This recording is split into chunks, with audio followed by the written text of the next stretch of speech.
কোনো সমস্যা নাই, একজন মানুষ যদি কেপেবল হয় তাকে আপনি 100টা মন্ত্রণালয় চালাইতে দেন, কোনো সমস্যা, কিন্তু তার সমালোচনা ওইরকম হবে, তখন আপনি আবার কান্নাকাটি করতে পারবেন না, হ্যাঁ খালি আমার সমালোচনা করেন। কে কান্নাকাটি করেছে কোথায়? মানে কান্নাকাটি আপনার এই যে বিএনপির অ্যাক্টিভিস্টই তো বলে, মানে বিএনপির অ্যাক্টিভিস্টরা বলে যে হ্যাঁ আপনারা কথায় কথায় সালাউদ্দিন সাহেবকে গালি দেন, সালাউদ্দিন সাহেবকে কটাক্ষ করেন, সমালোচনা করেন। এখন সালাউদ্দিন সাহেব যদি 10টা মন্ত্রণালয় চালাইতে চায় বা তাদের স্পোক্স পার্সন হয়ে উঠে, তাহলে সেটার ব্যর্থতার দায়ভার ওনাকে নিতে হবে না? সেটার ব্যর্থতার জন্য ওনাকে সবাই কথা শোনাবে না? এটাই তো স্বাভাবিক। আমার যেটা মনে হচ্ছে যে স্বরাষ্ট্রমন্ত্রী সাহেব তিনি তার নিজের কাজের বাইরে তিনি অন্যান্য কাজ নিয়ে অনেক বেশি ফোকাসড।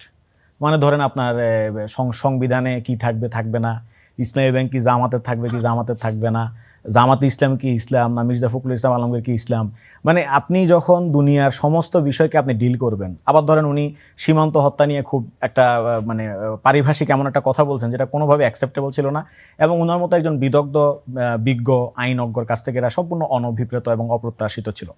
আমার কাছে মূল সমালোচনা হচ্ছে এই জায়গায় যে আপনি আপনার কাজটা যেহেতু ছিল ল অ্যান্ড অর্ডারটাকে মেনটেন করা, আপনার প্রাইমারি ফোকাস তো সেখানে থাকা উচিত। আজকেও দেখলাম যে নোয়াখালীতে একজন যুবককে ওপেনলি প্রকাশ্যে আপনার গুলি করে দিয়ে একজন চলে গেছে, এটা ভিডিওটা বিভিন্ন আপনাদের সংবাদ মাধ্যম ছড়িয়েছে। আমি গতকাল রাত্রে দেখলাম যে রাজধানীতেই এই যে আশপাশে হয়তো মগবাজার বা আশপাশেই একজন তাদেরই বিএনপিরই একজন নেতা আরেকজনের হাতে হয়তো খুন হয়েছেন, ছুরিকাঘাতে খুন হয়েছেন। এছাড়াও মানে আপনি অহরহ এই যে গুলি করার ঘটনা, তারপর হচ্ছে কি এগুলো আপনি অহরহ দেখতে পাবেন। এবং এখানে তো আরেকটা বিষয় লক্ষণীয়, সেটা হচ্ছে আপনি মানে আওয়ামী লীগের যে তাদের যে আপনার সন্ত্রাসী কর্মকাণ্ড, তো সেগুলোকে আপনি ঠেকাতে পারছেন কিনা। আপনি ধরেন স্বরাষ্ট্র মন্ত্রণালয়ের মন্ত্রী সাহেব তিনি ভ্রমণ করে সীতাকুণ্ড চলে গেছেন, সেখানে একটা জঙ্গল সলিমপুর আছে, রাষ্ট্রের ভিতরে একটা রাষ্ট্র আছে।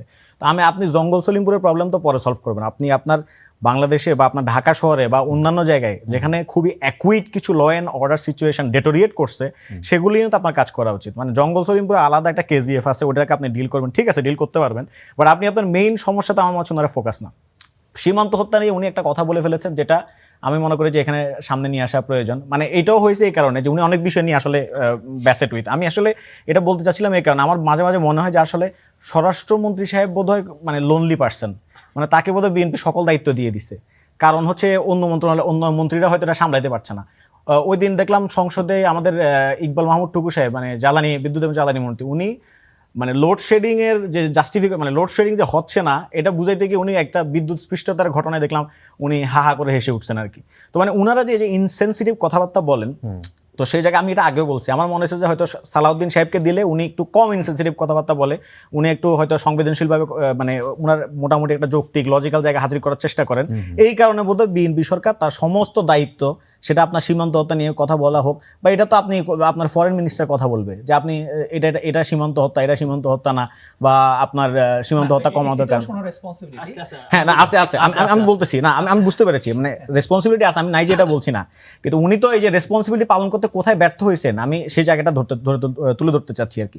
মানে রেসপন্সিবিলিটি পালন করতে গিয়ে উনি বলে ফেলছেন এমন একটা কথা যে যদি ভারতের অভ্যন্তরে কেউ যদি গুলি করে মারে বিএসএফ, সেটা নাকি সীমান্ত হত্যা না, যেটা আপনি ইন্টারন্যাশনাল নর্মস, আপনার প্র্যাকটিস, লিগাল নর্মস, সবগুলোর বাইরে গিয়ে তিনি কথা বলছেন।